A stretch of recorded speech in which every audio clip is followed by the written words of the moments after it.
So आज म किन यो काठमाडौँको असान बजारमा आएको होला त? So hello once again welcome back to my mini vlog. So today is date 4 र आज चाहिँ म कहाँ आएको हो भने यो चाहिँ हाम्रो जमलको आकाशेपुरबाट म चाहिँ हिँड्दैछु।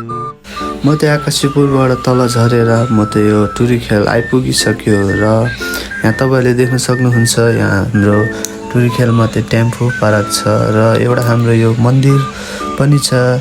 यो मन्दिरको नाम चाहिँ मलाई थाहा छैन, सो यो कुन मन्दिर होला कमेन्ट डाउन बिलो।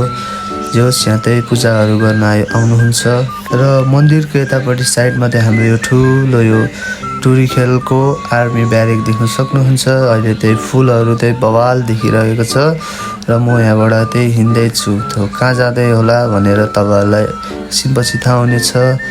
अहिले चाहिँ टक्कसँगले चाहिँ हाम्रो वीर हस्पिटल अनि आज चाहिँ हाम्रो वीर हस्पिटलमा चाहिँ सरसफाइको कार्यक्रम चलिरहेछ र हाम्रो दिदी बहिनी सबैजना मिलेर सरसफाइ कार्यक्रम गरिरहनु भएको रहेछ। हस्पिटलबाट अगाडि जानुपर्ने हुन्छ र यहाँ चाहिँ हाम्रो यो जमलको अन्डरग्राउन्ड सो देख्न सक्नुहुन्छ। यताबाट निस्केर हामी उता निस्किन्छौँ। यो चाहिँ हाम्रो जमलको अन्डरग्राउन्ड पसल हो। जस हामी अन्डरग्राउन्ड पसेर त आइसकेका छौँ यता। सो तपाईँहरूले यहाँ बोर्डमा देख्न सक्नुहुन्छ साइबर क्राइम। यदि हजुरहरूलाई केही इलिगल रूपमा केही स्क्याम भइरहेको छ भने तपाईँहरू टक्कसँगले आउन सक्नुहुन्छ। यो जमलको साइबर क्राइममा हजुरहरूलाई यहाँनिर उद्धार पाउनुहुन्छ। र बोल्दा बोल्दै चाहिँ म चाहिँ जमलको मन्दिर आइसकेको छु र यो मन्दिरबाट चाहिँ हामी अगाडि जानुपर्ने हुन्छ र म के लिन आएको भने चाहिँ छुर्पी, मम्मीको लागि चाहिँ छुर्पी लिन आएको। सो अब छुर्पी हेर्नुपर्ने हुन्छ।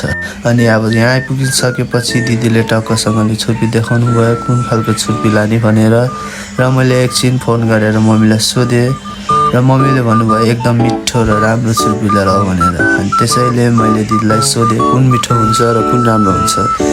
दिदीले भन्नुभयो सबै छुर्पी मिठो हुन्छ र एउटा छुर्पी लानु भनेर। सो मैले त एउटा छुर्पी बोकेर हिँडेँ टक्कसँगले। सो अब चाहिँ यहाँबाट चाहिँ म घर जानुपर्ने हुन्छ किनभने म बिहानदेखिको हिँडेको छु। सो यही हो हाम्रो असन बजार। सो देख्न सक्नुहुन्छ तपाईँले। यो चाहिँ के को झन्डा हो भने मलाई थाहा छैन, सो कमेन्ट डाउन बिलो। अनि यहाँ चाहिँ तपाईँहरूले एभ्रिथिङ हरेक आइटम्सहरू पाउन सक्नुहुन्छ। लुगा, सुज, सक, भाँडाकुँडा जे पनि हजुरहरूलाई चाहिन्छ सो यहाँ चाहिँ सबै पाइन्छ। एभ्रिथिङ यहाँ चाहिँ हजुर